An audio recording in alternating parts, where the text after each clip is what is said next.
Naghahanap ka ba ng mauupahang kwarto? Meron daw sa isang bahay sa Baysa, Caloocan City. Pero paano kung doon meron na palang nauna?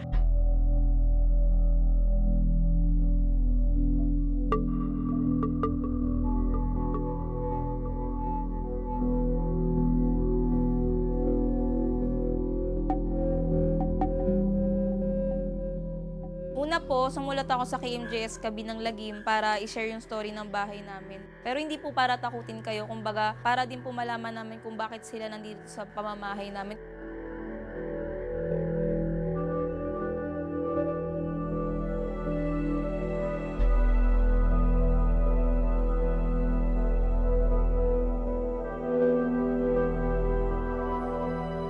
Kung ano ba yung mga gusto nilang iparating, kung bakit hindi pa rin po sila makalaya dito sa pamamahay namin.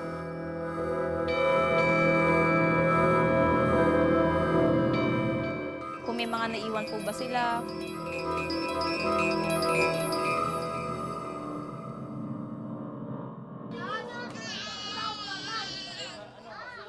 Hindi pa ako ipinapanganak, itinayo na tong pamamahay na to dito sa Baysa, Caloocan. Bali, 1989 nang itinayo ang bahay na to. Ito kasi ang dream house ng mga magulang ko. Bali, ito yung katas ng kanilang mga paghihirap.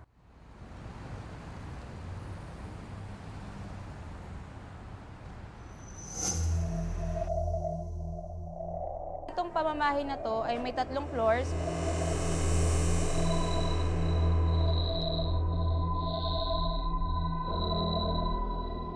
Bawat floors ay may mga kwarto. Dati, pamilya lang namin ang nakatira dito.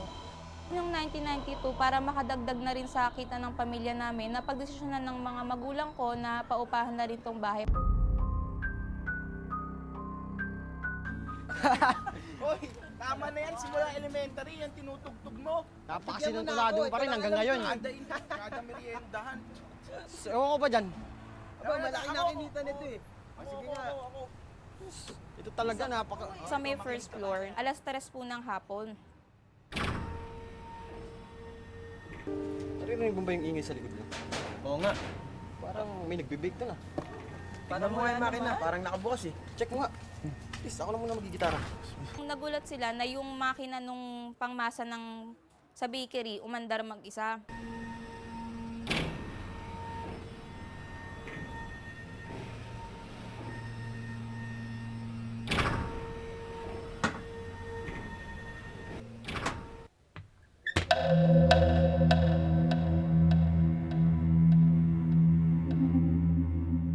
Nung nakita niya, nandun nga na may nakatayo, yung tito ko na namatay po, si Tita Johnny. Napaspasok ko sa mamahay nito dahil yung family plan nila ako. Kaya nakaramdam at naka-experience at nakakita ako ng mga pangyayari kakilakilabot sa bahay nito. Una ko na-experience nung 1990 na yung friend ko, nagiinuman sila sa baba. Ngayon syempre nakijoin ako ng inuman.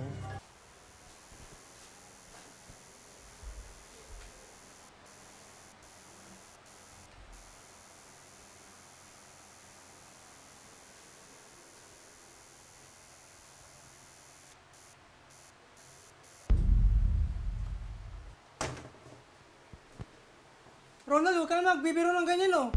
Nag-CR ako sa bahay nila sa baba, sa first floor. Bigla nag-brown out.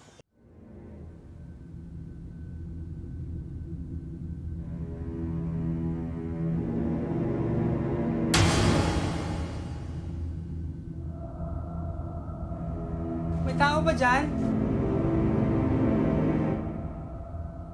Tapos biglang nagkaroon ng liwanag. Tulong! Richard, tulungan mo ako! Puro mata yung lumiwanag, puro kulay pula na mata, nakapalibot sa sa dingding nung pinakakubeta, parang ganon. Pero madilim siya, parang ibang lugar. Nanalangin ako. Nasaan na ba ako, Lord? Ganito ba't ingatan mo ko?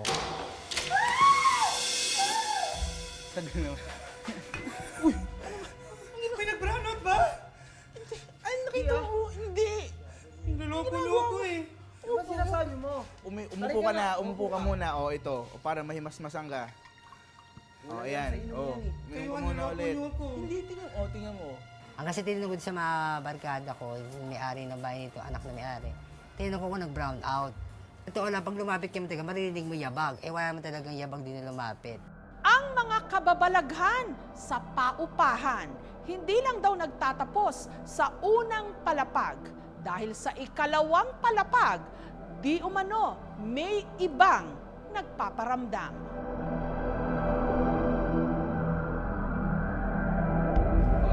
Saan tayo? Ano? Tara, kain tayo sa labas. Wait lang guys, ihi lang ako. Iihi ka na naman. Ano naman? Nisan mo? Yung pangalang experience ko naman sa second floor.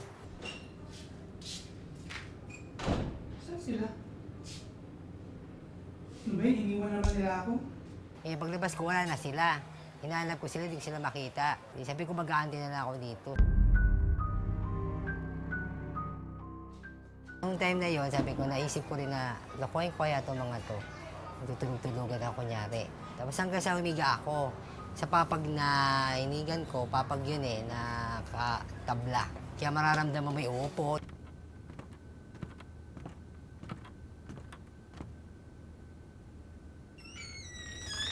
Sabi ko, ay na sila. Hindi ako kikibo, kunyari tulog ako. Nung pagtingin ko, wala. Hala, sabi ko, ano naman ba ito? Ako pa naman mag-isa ko, eh, natakot na ako. Hindi na ako gumalaw sa pagkakaano ko, bumalik ako sa pwesto ko. Paglingin ko, malaking tao. Maraming balahibo ang mukha. Pinipilit niya akong atake, hinihilan niya ako talaga. Lumalaban ako ng pilit. Para bang ayaw niya akong pahigayin doon sa higaan. Para bang umalis ka dyan, parang gano'n.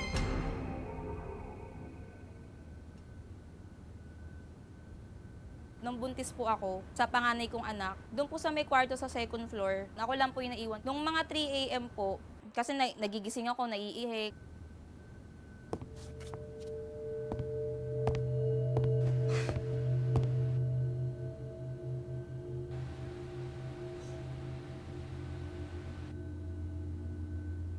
Sino yan? May tao ba dyan?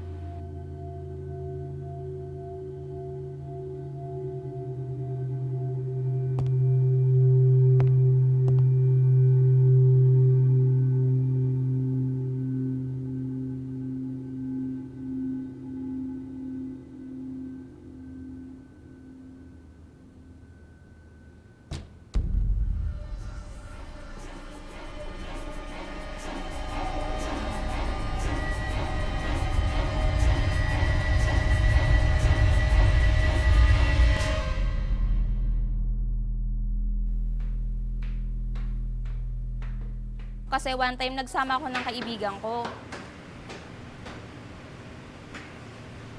Uy! Tara na! Umakit ka na! Ba't di ka pa umakyat?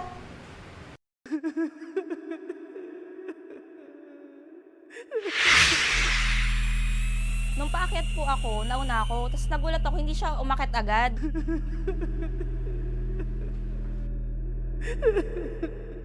Sabi niya, kasi nung paakyat ako sa agdan, may babaeng umiiyak sa tabi mo, na ano pa nga eh, kumbaga, nadadaan-daanan mo na, pero hindi mo siya pinapansin, umiiyak lang siya. Sa tagal na hindi ko na pumunta, nagkaroon ulit ng inuman. Na naman, sa tuwing inuman nga walang bangko. Walang bangko dito sa baba. Nandito din sa second floor, sa may bakating kwarto. Kinuha ko yung isang monoblock. Kasi para may maupuan nga raw ako. Kumuha naman ko sa taas. Maaga pa naman yun eh. Mga alas 9 ng gabi. Kaya kumbaga sa parang hindi pa ako takot kasi marami pang tao.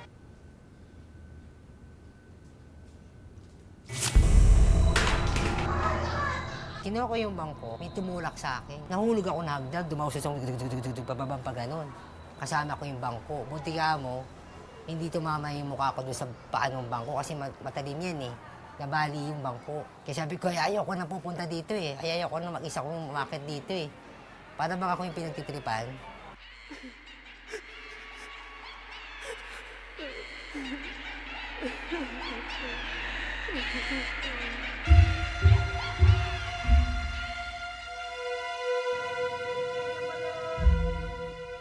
Balot! Balot kayo dyan, Sa mga kapitbahay namin, dito din po sa third floor, nakikita po nila madalas na may sumisilip na babae dito sa may terrace. Nakadungaw lang po. Pero meron pa rin naman po mga tenant na nakatira dito. Kahit naman po may mga nagpaparamdam, hindi naman po sila ganun na sobrang nananakat. Sa mga ano lang po siguro, sa mga ito, mga dumadalaw lang po sila nagpaparamdam.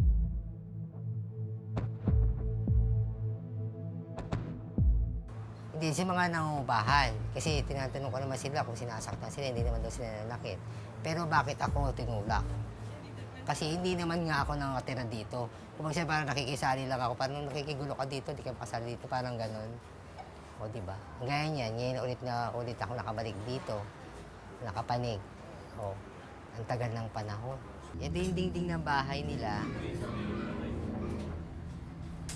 Kaya rin. Ilog pa sa daran. Hindi dapat, ano yan, pumutok yan.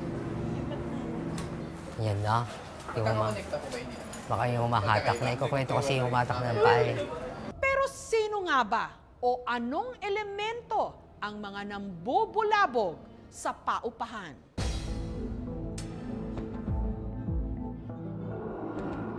I am Eloisa S. Gicar, the owner of this house. 2 beses na siyang na-bless.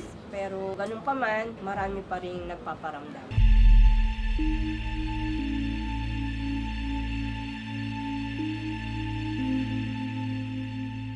Subukan po natin na makipag-communicate sa kanila gamit ang ilan nating kagamitan. Meron lang konting galaw, nilalaki na gumagalaw-galaw lang dito. Palagay ko po, ang nagpapakita sa first floor na noong meron pa kaming bakery ay ang kapatid kong hindi matahimik na si Johnny. May handog ako sa'yo. Special. Pan de puso. Pumipintig-pintig pa. Na-inlove yung kapatid ko sa isang tindera na hindi naman siya mahal. Na! Ano, impressed na ba? Oo na? Tayo na? Kasi yung babae na yun is 16 years old. Yung kapatid niya, asawa ng kapatid ko. So bayaw ko siya. Suplado nito! Di na bale, love pa rin kita, I love you! Tapos sa sobrang pagka-inlove niya, minsan pumasok siya sa kwarto ng katulong.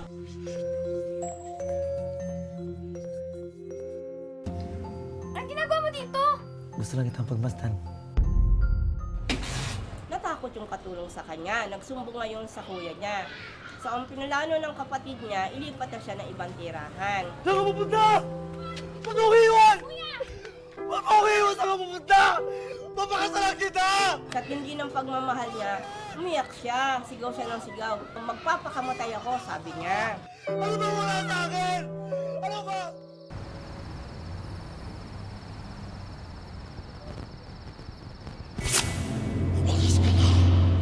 Para siyang naagnas at siyempre kinilabutan ako.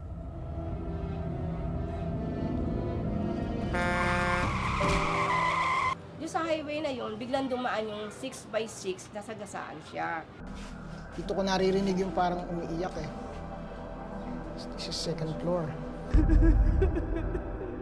Sinasabi naman nilang nababae sa hagdan at dumudungaw sa third floor. Tiyak ko, yun ang dati kong tenant na si Lani, nakaibigan ng Manimean. Ako po si Mary Ann Balayo.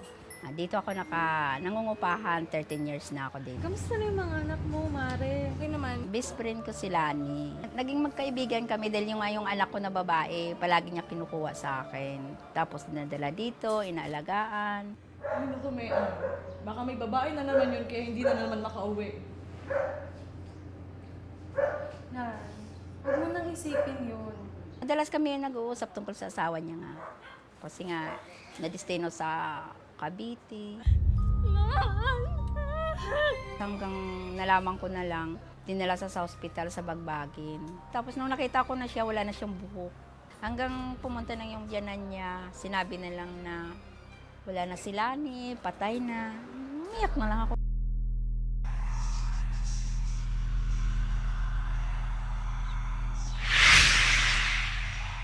Mahilig si Lani na mamalagi doon sa hagdanan. Nung mabubuhay pa siya, nakaupo doon.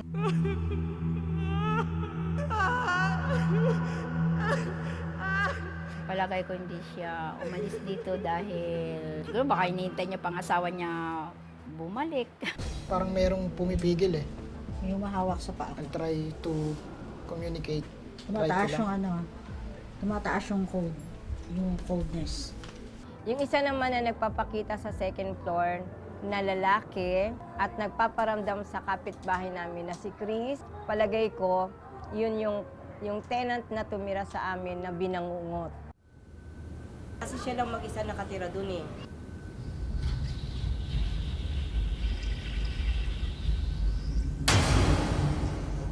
Sa sobrang kalasingan niya siguro at sobrang busog, binangungot siya ngayon.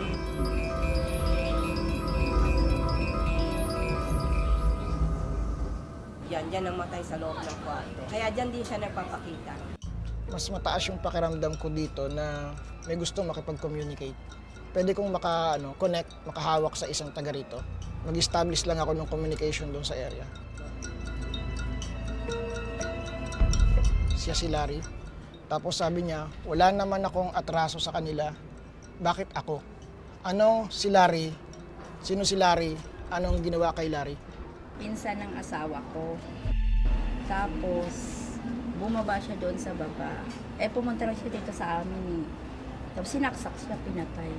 Hanggang ngayon, hindi pa nakulong yung sumaksak sa kanya. Yan. Kaya gusto niya sabihin na yung hinanakit niya na bakit siya, wala naman siyang kasalanan. Sige po.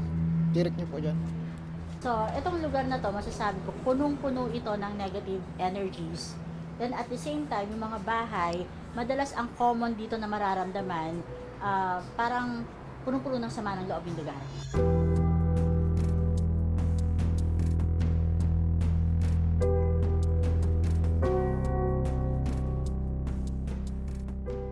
Hi, ako si Pastor Millard Silverio. Alan Valdez. We're from Church So Blessed. Yung bahay kasi ngayon na tinitirhan ng may-ari are being held captive by the demonic spirit. Ayaw natin magkaroon ng hold ang mga demonyo kasi wala naman silang possession eh. So yun yung mga deliverance. Kung minsan kung di bahay, may mga tao na sinasaniban, na sinasabi nila. So yun dapat pinapalayas. That's deliverance. Ito po, gusto ko lang po liwanagin. Sabi nga po ni nanay, yung nagpapakita daw yung kuya niya. Malino na malino. Pag tayo po namatay, sabi sa Bible, mamamatay tayo ng isang beses. Pagkatapos no, naharap na po tayo sa judgment. Hindi na po totoo na pag namatay tayo, magstay pa tayo dito sa lupa. Either mapunta tayo sa langit o sa impyerno. Kaya po tinanong ko yung history kasi kadalasan po, yung mga demonic spirit behind sa kasalanan, sila yung nagpapakita. Yung nangyari nga, kasi nagpakamatay, so may kasalanan behind sa suicide. Ngayon yung demonic spirit sa likuran nun, ang nagpapakita sa anyo ng kuya nyo po. Kaya yung akala ng mga tao, nagpaparamdam pa. Pero the truth is, that's the demonic spirit. Opo. Pag nagpalayas tayo ng demonyo, maghahanap niya ng lilipatan. Pag tinanggap po natin si Jesus sa puso natin, pag umalis ng demonyo, hindi na pwedeng tayong sapian niya. Kasi si Jesus nasa puso na natin. Kasi sabi nga sa Bible, diba, He who is in me, in us, is greater than he who is in this world. If God is for us, who can be against us? Panginoon, patawarin niyo po ako sa aking kasalanan. Inaamin ko po, ako po yung makasalanan. Pumasok po kayo sa aking buhay. Tinatanggap ko po kayo bilang aking personal na tagapagligtas. Sa pangalan ni Jesus. Amen. Amen. Kasi kami, nandito kami just to guide them. And after this, pag umalis na kami, I'm not expecting them to call us again, but sila na rin ang gumawa nun. We're just here to guide people how to do it. Teach them that there is greater than anything in this world, and that is Jesus. That's the Holy Spirit. So in Jesus' name, we release the blood of Jesus. Be in this wall right now.